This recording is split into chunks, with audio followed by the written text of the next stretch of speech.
ओम शांति।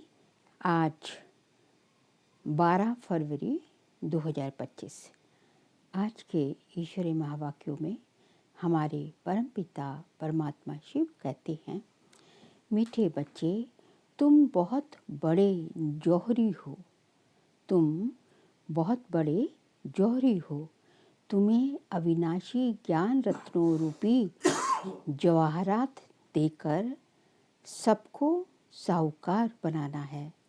पहले अपनी झोली भरनी है ज्ञान रूपी रत्नों से, ज्ञान रूपी जवाहरातों से, और फिर अपनी झोली भर के सबको जो है साहूकार बनाना है। इसलिए बाबा हमें क्या कहते हैं?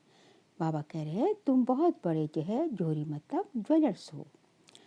फिर जो है प्रश्न है आज का, अपने जीवन को हीरे जैसा बनाने के लिए किस बात की बहुत बहुत संभाल चाहिए? उत्तर है संग की।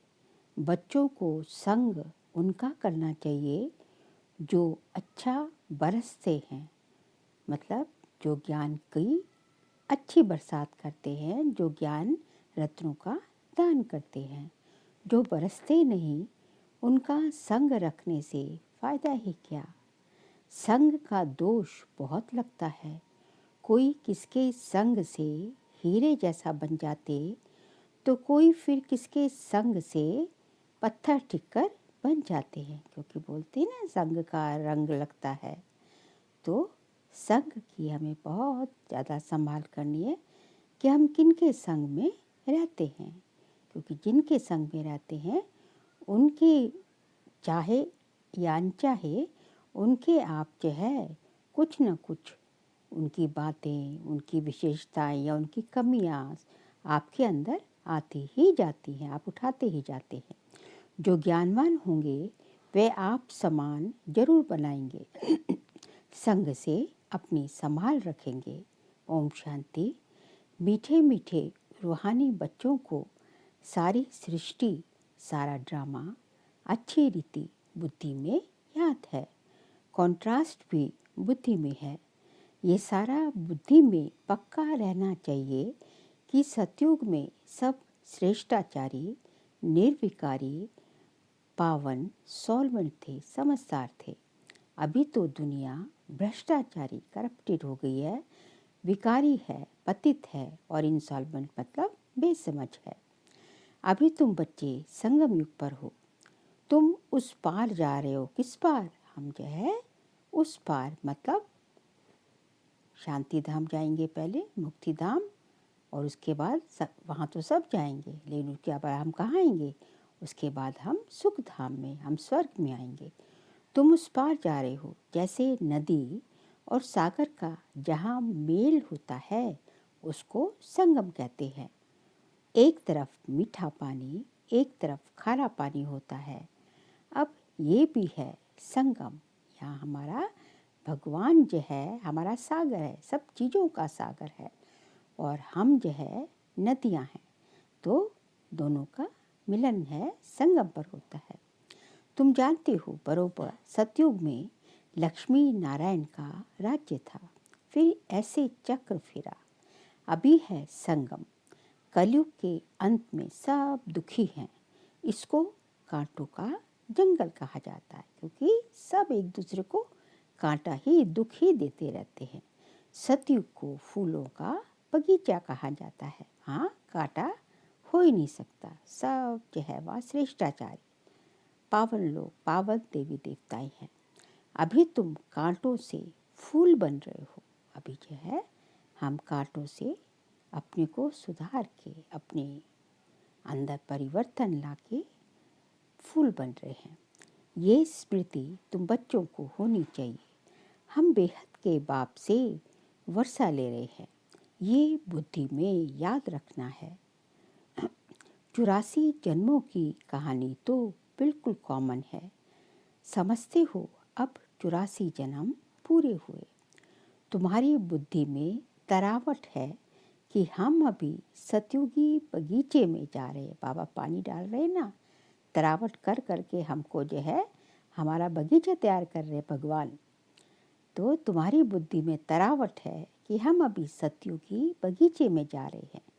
अब हमारा जन्म इस मृत्यु लोक में नहीं होगा, हमारा जन्म होगा अमर लोक में। शिव बाबा को अमरनाथ भी कहते हैं।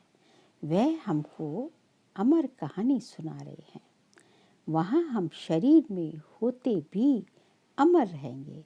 सतयुग में शरीर है, लेकिन अपनी इच्छा से फिर शरीर छोड़ेंगे, इसलिए वहाँ इच्छा मृत्यु होती है। इसलिए कहा जाता है कि वह मृत्यु नहीं होती, चोला बदला जाता है। अपनी खुशी से टाइम पर शरीर छोड़ेंगे, उसको मृत्यु लोक नहीं कहा जाता। तुम किसको भी समझाएंगे तो समझेंगे, बरोबर इनमें तो पूरा ज्ञान है। सृष्टि का आदि और अंत तो है ना। छोटा बच्चा भी जवान और बूढ़ा होता है, फिर अंत आ जाता है, फिर बच्चा बनता है। सृष्टि भी नहीं बनती, फिर क्वार्टर पुरानी, फिर आधी पुरानी, फिर सारी पुरानी होती है, और फिर उसके बाद पुरानी सारी पुरानी हो गई, फिर तो नहीं होना है ना, फिर नहीं होगी।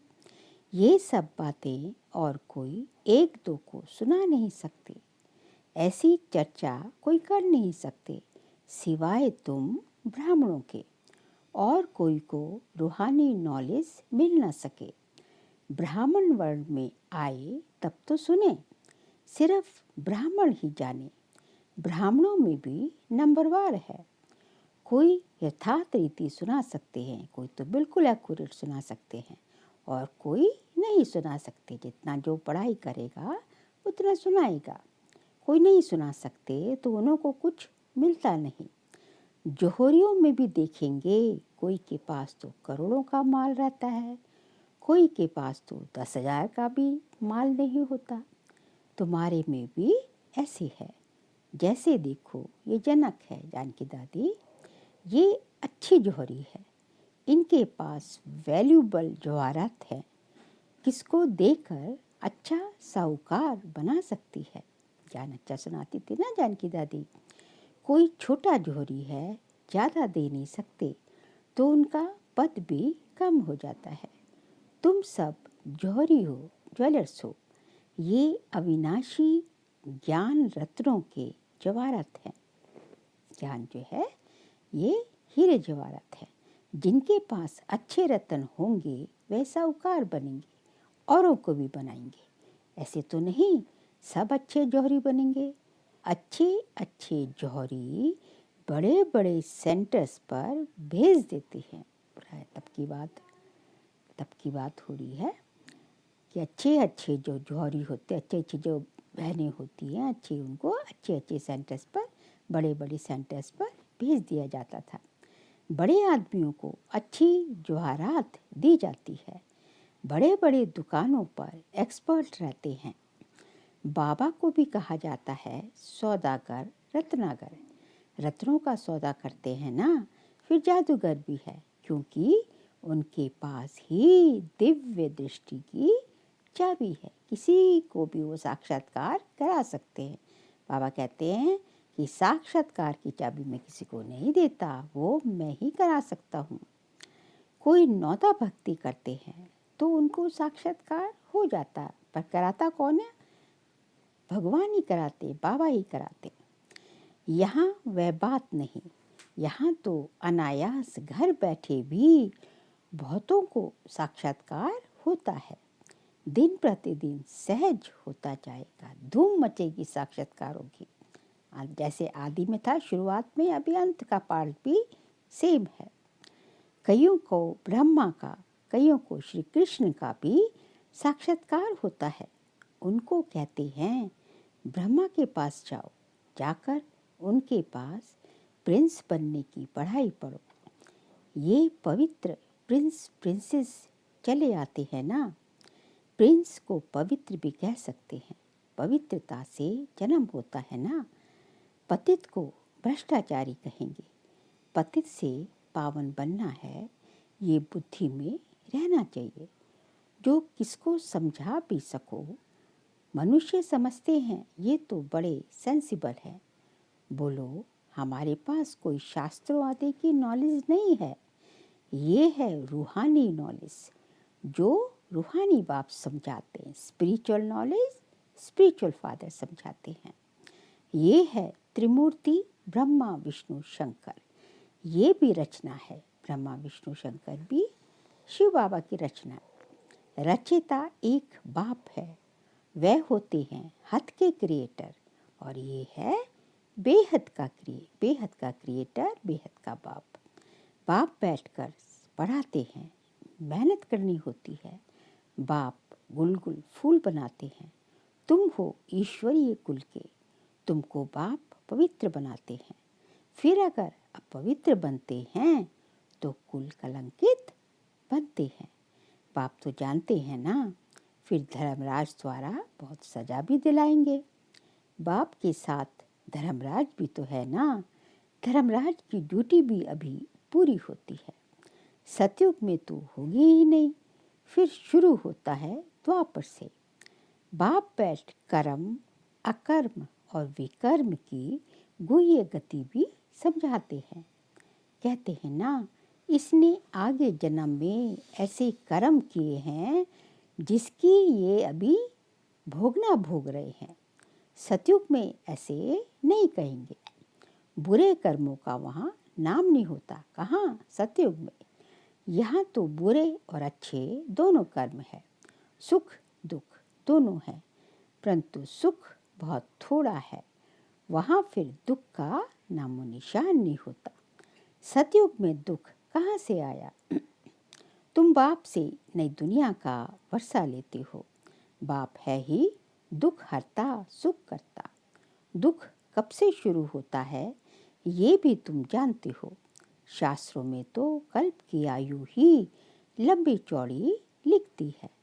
अभी तुम जानते हो आधा कल्प के लिए हमारे दुख हर जाएंगे और हम सुख पाएंगे। ये सृष्टि का चक्र कैसे फिरता है इस पर समझाना बड़ा सहज है। ये सब बातें तुम्हारे सिवाय और कोई की बुद्धि में हो नहीं सकती। लाखों वर्ष कह देने से सब बातें बुद्धि से निकल जाती हैं। अभी तुम जानते हो ये चक्र कितने वर्षों का है? 5000 वर्षों का है। कल की बात है जबकि इन सूर्यवंशी चंद्रवंशियों का राज्य था। कहते भी हैं ब्राह्मणों का दिन, ऐसे नहीं कि शिव बाबा का दिन कहेंगे, नहीं, ब्रह्मा का दिन फिर ब्राह्मणों का दिन। ब्रह्मा की रात ब्राह्मणों की रात, ब्राह्मणों का दिन फिर ब्राह्मणों की रात। ब्राह्मण फिर भक्ति मार्ग में भी चले आते हैं। अभी है संगम, न दिन है न रात है, दिन और रात का संगम है। तुम जानते हो हम ब्राह्मण फिर देवता बनेंगे, फिर त्रेता में क्षत्रिय बनेंगे। ये तो बुद्धि में पक्का याद कर लो। इन बातों को और कोई नहीं जानते। वह तो कहेंगे शास्त्रों में इतनी आयु लिखी है, तुमने फिर ये हिसाब कहाँ से लाया है? ये अनादि ड्रामा बना बनाया है, ये कोई नहीं जानते। तुम बच्चों की बुद्धि में है आधा कल्प है, सतयुग त्रेता, फिर आधा से भक्ति शुरू होती है। ये हो जाता है, वह हो जाता है त्रेता और द्वापर का संगम। द्वापर में भी ये शास्त्र आदि आहिस्ते आहिस्ते बनते हैं। भक्ति मार्ग की सामग्री बड़ी लंबी चौड़ी है। जैसे झाड़ कितना लंबा चौड़ा है, इसका बीज है बाबा। ये उल्टा झाड़ है क्योंकि भगवान तो ऊपर रहता है ना, तो इसलिए ये उल्टा वृक्ष है, मतलब कल्प वृक्ष, बनियन ट्री उल्टा, क्योंकि इसका बीज जो है ऊपर है, भगवान ऊपर है, फिर ये सारा वृक्ष नीचे फैलता है। ये उल्टा झाड़ है। पहले पहले आदि सनातन देवी देवता धर्म है। ये बातें जो बाप सुनाते हैं ये है बिल्कुल नई बात। इस देवी देवता धर्म के स्थापक को कोई नहीं जानते। श्री कृष्ण तो बच्चा है, ज्ञान सुनाने वाला है बाप, तो बाप को उड़ाए बच्चे का नाम डाल दिया है। किसमें? गीता में श्री कृष्ण के ही चरित्र आदि बैठ दिखाते हैं। बाप कहते हैं लीला कोई श्री कृष्ण की नहीं है, गाते भी हैं हे प्रभु तेरी लीला अपरम अपार है। लीला एक की ही होती है। शिव बाबा की महिमा बड़ी न्यारी है। वह तो है सदा पावन रहने वाला, परंतु वह पावन शरीर में तो आ न सके। उनको बुलाते ही हैं पतित दुनिया को आकर पावन बनाओ। तो बाप कहते हैं मुझे भी पतित दुनिया में आना पड़ता है। इनके बहुत जन्मों के अंत में आकर प्रवेश करता हूँ। ब्रह्मा बाबा के अंत के भी अंत जन्म में भगवान इनमें प्रवेश करता है, शिव बाबा की इनमें प्रवेशता होती है और सारा आगे का काम चलता है। तो बाप कहते हैं मुख्य बात अल्फ को याद करो, बाकी ये सारी है रेजगारी। बाबा कहते हैं अल्फ को याद करो, भगवान को याद करो, बाकी सारा ज्ञान तो रेजगारी है। वह सब तो धारण कर ना सके, जो धारण कर सकते हैं उन्हों को समझाता हूँ। बाकी तो कह देते हैं मन मना भव, नंबरवार बुद्धि तो होती है ना। बादल कोई तो खूब बरसते हैं, कोई थोड़ा बरस कर चले जाते हैं। तुम भी बादल हो ना, कोई तो बिल्कुल बरसते ही नहीं है। ज्ञान को खींचने की ताकत नहीं है। मम्मा बाबा अच्छे बादल है।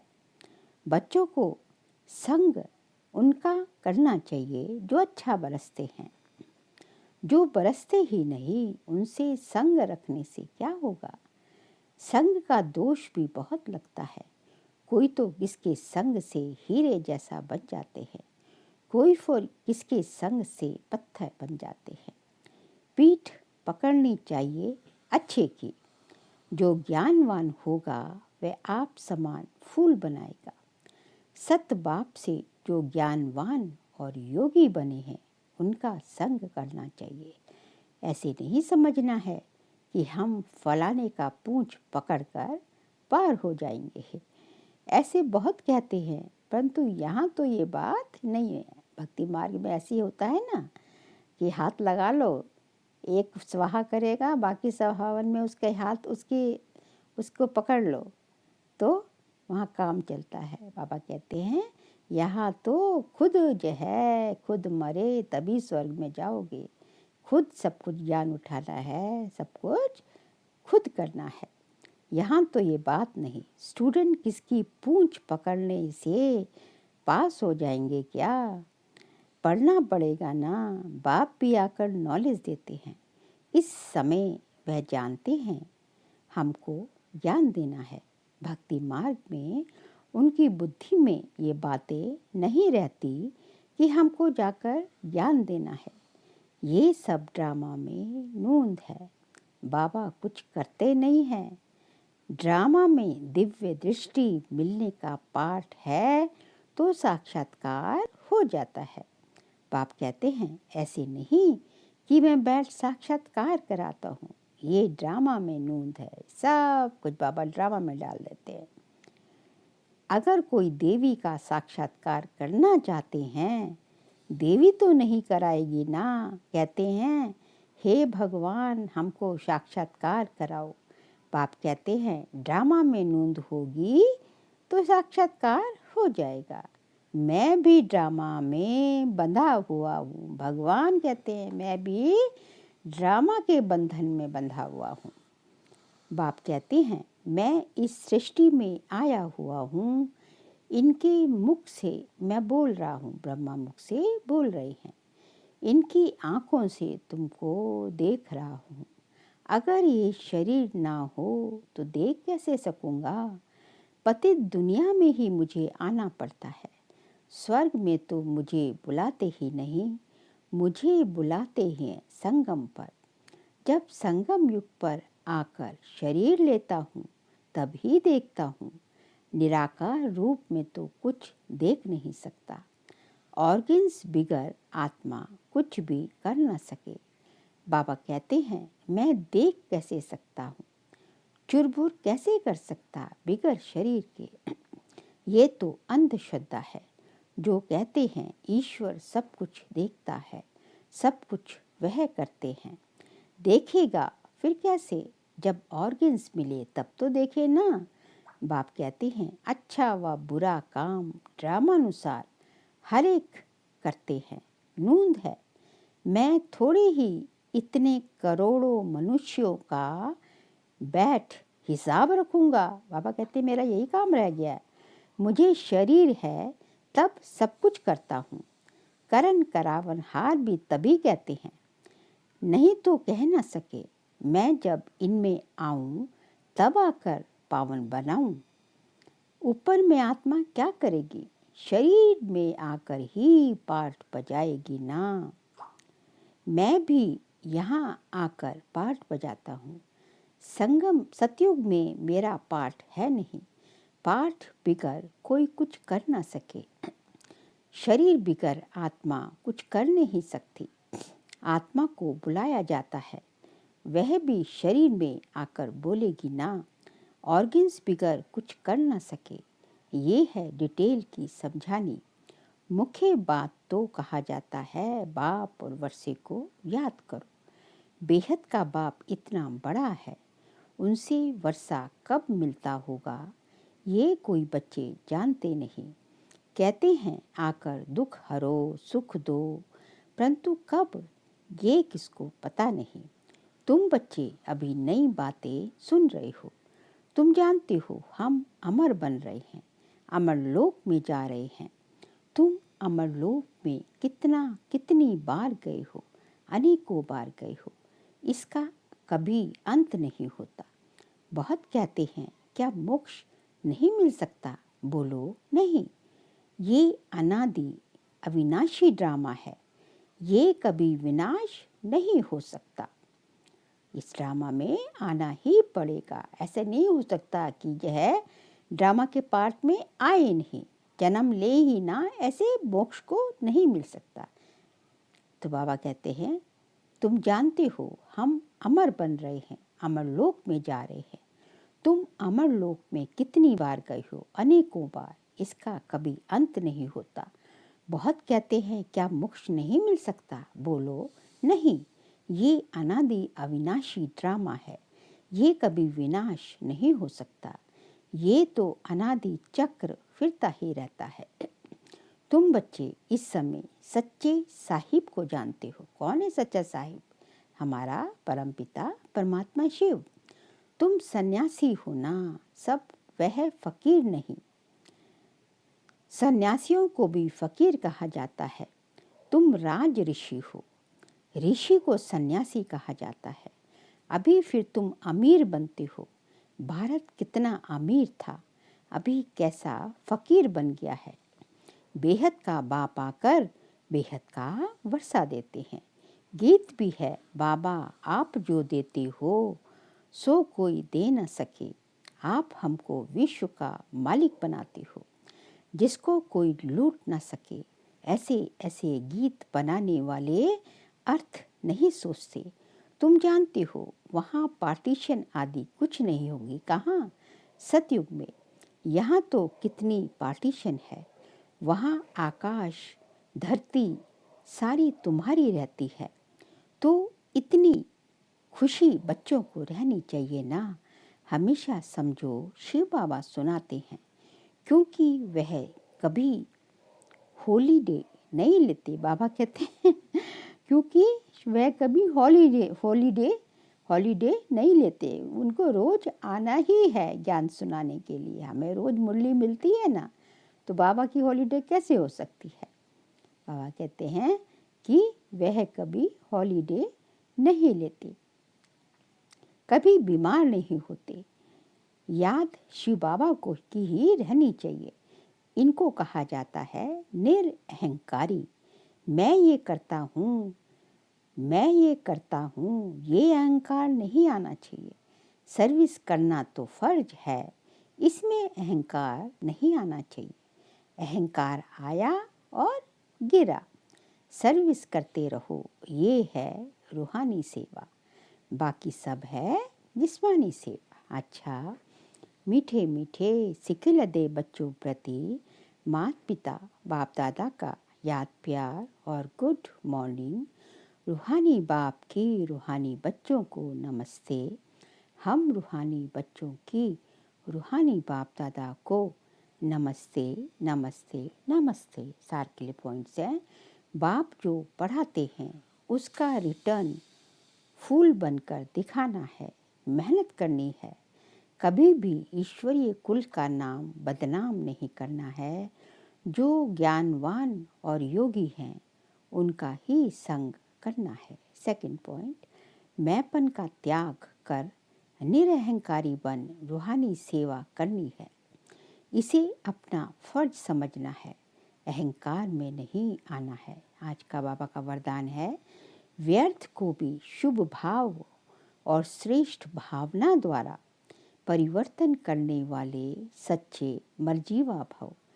व्यर्थ को भी शुभ भाव और श्रेष्ठ भावना द्वारा परिवर्तन करने वाले सच्चे मर्जीवा भव। बाप दादा की श्रीमत है, बच्चे व्यर्थ बातें न सुनो, न सुनाओ और न सोचो। सदा शुभ भावना में से सोचो, सदा शुभ भावना से सोचो, शुभ बोल बोलो। व्यर्थ को भी शुभ भाव से सुनो। शुभ चिंतक बन बोल के भाव को परिवर्तन कर दो। बाबा कहते हैं व्यर्थ भी सुन रहे हो तो उसको शुभ भाव से सुनो। शुभ चिंतक बनकर बोल के भाव को ही परिवर्तन कर दो। सदा भाव और भावना श्रेष्ठ रखो।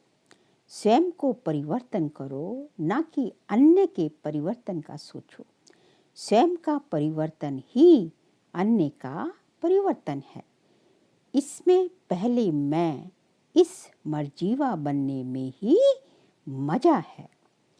इसी को ही महाबली कहा जाता है। स्वयं का परिवर्तन किया तो आपने जो है अपनी, इसी को हो महाबली कहा जाता है। इसमें खुशी से रहो, खुशी से मरो। ये मरना ही जीना है। यदि किसी के लिए कुछ सहना पड़े, कुछ समाना पड़े तो बाबा कहते हैं करो, क्योंकि ये मरना ही जीना है। यही सच्चा जियेदान है। स्लोगन है, संकल्पों की एकाग्रता श्रेष्ठ परिवर्तन में फास्ट गति ले आती है। संकल्पों की एकाग्रता श्रेष्ठ परिवर्तन में फास्ट गति ले आती है।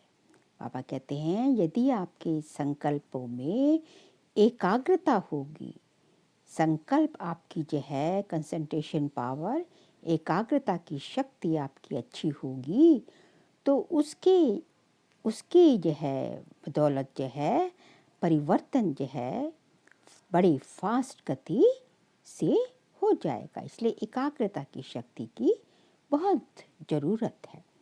फिर फरवरी मास का व्यक्तिशारे का पॉइंट है, एकांत प्रिय बनो, एकता और एकाग्रता को अपनाओ।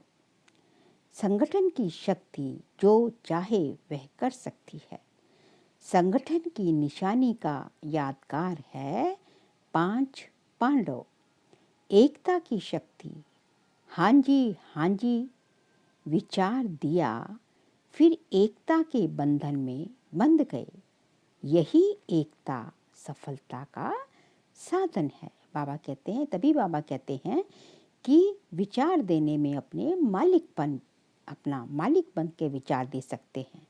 लेकिन फिर जो संगठन में जो मेजॉरिटी की जो डिसीजन है उसमें जो है बालक बनकर उस डिसीजन को एक्सेप्ट कर लो। एकता, संगठन में एकता होनी चाहिए, यही सफलता का आधार है। अच्छा, ओम शांति।